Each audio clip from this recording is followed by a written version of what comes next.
adding to someone's blog.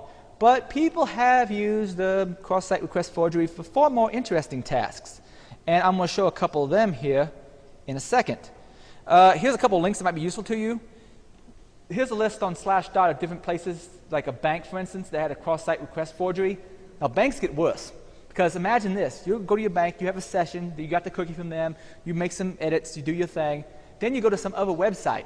That other website has an image tag, or using one of the other techniques I showed, makes a request back to your bank that says, hey, from this account number, transfer this amount of money to my account. That's one example. Also, there's been some work done on using CSRF to reconfigure routers. So someone visits a website. Most people's routers are going to be listening on 192.168.1.1 if there are links to this box. Other vendors use other IPs. What they do is they use an image tag or something else to automatically log in. And how many people, well, hopefully nobody in this room, but how many people leave the default username and password on the Linksys router? A whole lot. Automatically logs in and does stuff. That's another example of using cross-site request forgery for more fun. And apparently, at some point in time, Gmail actually was vulnerable to a cross-site request forgery vulnerability, which you can go to GNU Citizen to check out more information. All right, fixes for this. For sensitive data or value transaction, we authenticate or use transaction signing to ensure that the request is genuine. Instead of just letting the cookie happen for that and just say, oh, you already have a cookie that says you're logged in, okay, I'll go ahead and process it, make them log in again. That's one option. Don't use Git. That's, as I showed before, Git's the easiest way to do a cross-site request forgery, but not the only way. The Git was basically everything being in the URL string.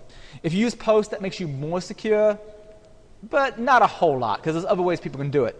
As I said, Post alone is not sufficient. And considering adding either CAPTCHAs, basically little images people have to type in before they actually do the transaction, or extra hidden form elements in the page that have to be submitted along with the cookie before they actually do the transaction.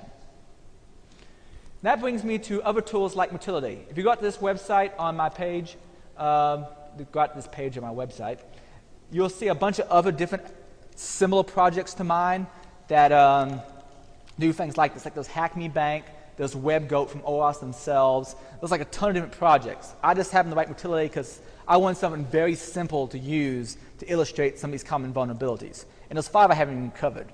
If you want some information on different scanning tools and different tools for manipulating HTTP requests and checking out web vulnerabilities, check out these tools. Samurai WTF, which stands for Web Testing Framework, has a ton of tools already built in. Like I believe it has XSSME already built in. Has I believe Ricto maybe? No, maybe not Ricto because I think that's a window. I'm honestly not sure.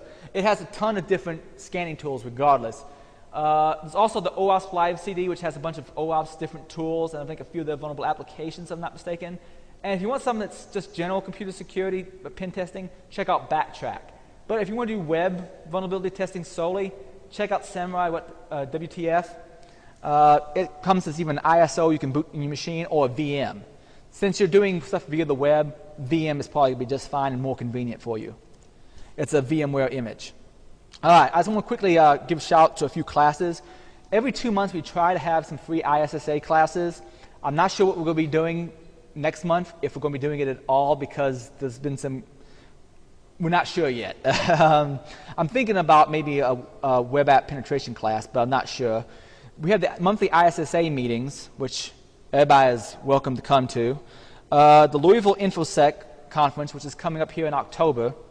And by the way, the next speaker that's going to be here, what, 2 months from now, Wahid? He's really good. He's really entertaining to listen to. And these are different conferences I go to that I highly recommend if you want to find more technical information and hang out with a bunch of computer geeks. Freaknik, Nauticon, and Outer Zone. Finally, questions. All right, I know I talk long. I thank you all for your time and attention, and I hope people got something out of it. And I'm certainly glad I didn't